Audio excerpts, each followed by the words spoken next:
Hai sahabatku, selamat datang kembali di Universitas Kreatif. Pernahkah Anda bertanya-tanya tentang asal-usul kita sebagai manusia? Jawabannya tersembunyi jauh di dalam tubuh kita, tepatnya di DNA. Di episode ini, kami akan membawa Anda dalam sebuah perjalanan yang tak terduga untuk mengungkap fakta menarik tentang DNA kita yang menghubungkan kita dengan makhluk-makhluk purba yang pernah menguasai bumi. Bersiaplah untuk terkejut dengan keterkaitan kita dengan makhluk-makhluk dari zaman prasejarah yang tak pernah Anda bayangkan sebelumnya. Sebelum dilanjutkan, jangan lupa untuk like dan subscribe Universitas Kreatif.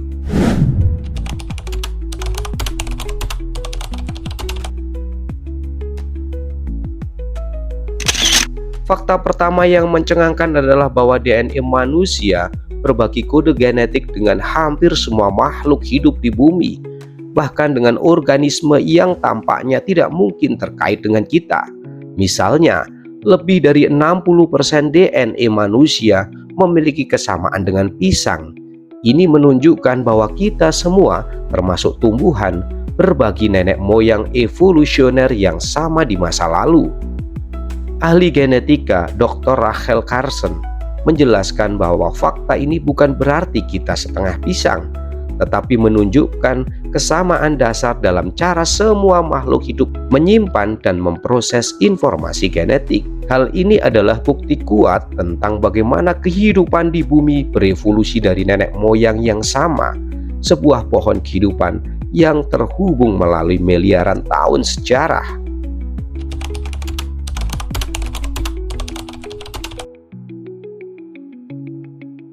Tidak hanya makhluk purba yang jauh dari kita, manusia modern juga membawa jejak DNA dari spesies manusia lain, yaitu Neanderthal. Ketika manusia modern pertama kali meninggalkan Afrika dan mulai menyebar ke seluruh dunia, mereka bertemu dengan Neanderthal di Eropa dan Asia.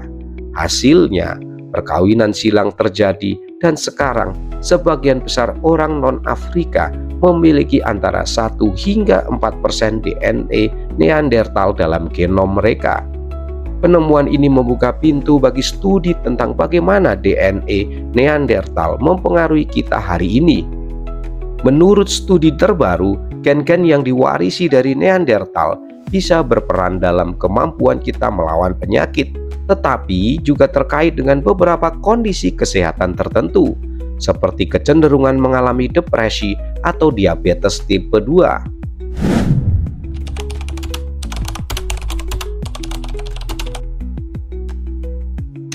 Selain Neanderthal, ada spesies manusia purba lain yang juga meninggalkan jejak dalam DNA kita, Denisovan. Mereka hidup di wilayah Asia Tengah dan Asia Tenggara, dan meskipun misterius, bukti genetika menunjukkan bahwa manusia modern juga berinteraksi dan kawin silang dengan mereka. Orang-orang di Papua New Guinea dan Australia memiliki jejak DNA Denisovan dalam tubuh mereka.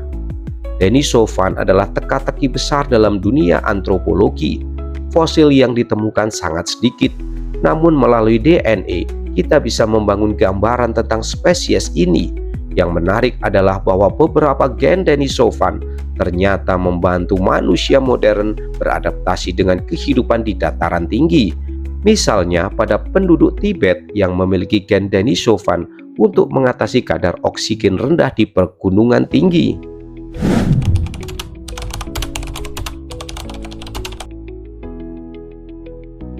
Fakta menakjubkan lainnya adalah bahwa beberapa bagian dari sistem imun kita yang paling penting sebenarnya diwarisi dari nenek moyang purba kita. Gen-gen yang membantu tubuh kita melawan virus dan bakteri telah ada selama jutaan tahun, bahkan sebelum spesies manusia modern ada. Hal ini termasuk gen-gen yang berperan dalam produksi antibodi dan pertahanan alami terhadap patogen. Menurut Dr. Richard Greene, seorang ahli imunologi, banyak dari mekanisme pertahanan tubuh kita yang sudah digunakan oleh nenek moyang kita yang jauh sebelum manusia muncul. Melalui proses evolusi, gen-gen ini terus disempurnakan untuk melawan penyakit yang berkembang seiring waktu. Fakta ini menunjukkan bagaimana masa lalu kita mempengaruhi kesehatan kita di masa kini.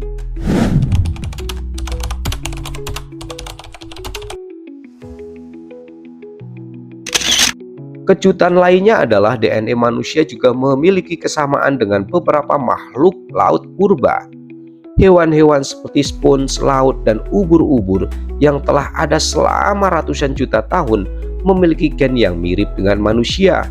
Bahkan beberapa dari gen mereka yang berfungsi dalam pengaturan perkembangan tubuh dan sistem saraf juga ditemukan dalam genom manusia. Penelitian ini sangat mengejutkan karena menunjukkan bahwa gen-gen dasar yang mengontrol proses penting seperti perkembangan embrio dan sistem saraf sudah ada sejak lama.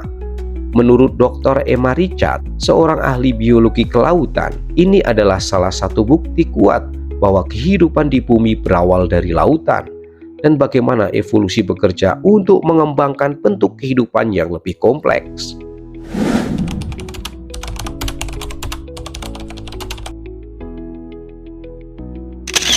Ada beberapa gen dalam DNA manusia yang tampaknya hilang atau tidak aktif selama berabad-abad. Tetapi kini para ilmuwan menemukan bahwa gen-gen tersebut bisa diaktifkan kembali melalui mutasi atau faktor lingkungan. Salah satunya adalah gen yang terkait dengan produksi enzim pencernaan tertentu yang pada nenek moyang kita mungkin pernah digunakan untuk mencerna makanan yang lebih kasar. Dr. Laura Gibson, seorang ahli genetika evolusi, menyebut fenomena ini sebagai gen purba yang kembali. Ini artinya, meski sebagian besar gen telah berubah fungsi atau menjadi tidak aktif, mereka masih ada di dalam genom kita, menunggu kondisi yang tepat untuk diaktifkan kembali. Contoh ini menunjukkan betapa fleksibel dan adaptif DNA kita dalam menghadapi perubahan lingkungan.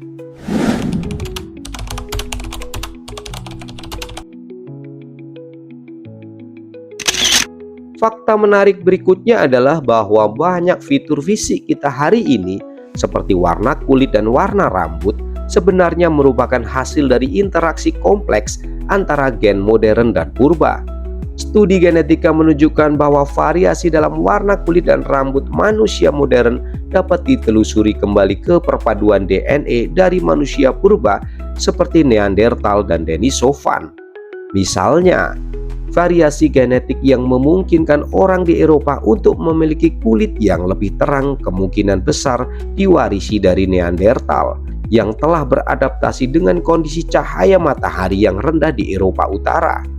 Ini adalah contoh bagaimana gen dari manusia purba tetap mempengaruhi penampilan dan kesehatan kita hingga saat ini.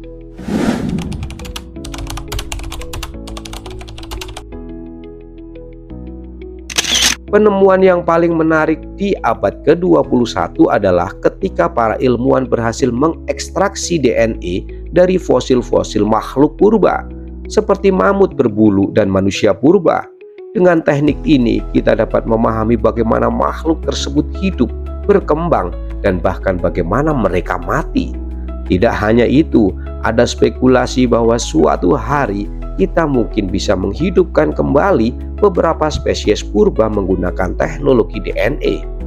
Dr. Stephen Scully, seorang ahli paleogenetika, percaya bahwa di masa depan dengan kemajuan teknologi, kita bisa menghadirkan kembali makhluk-makhluk yang telah punah dengan menanamkan DNA mereka ke dalam makhluk hidup modern yang masih memiliki kesamaan genetik.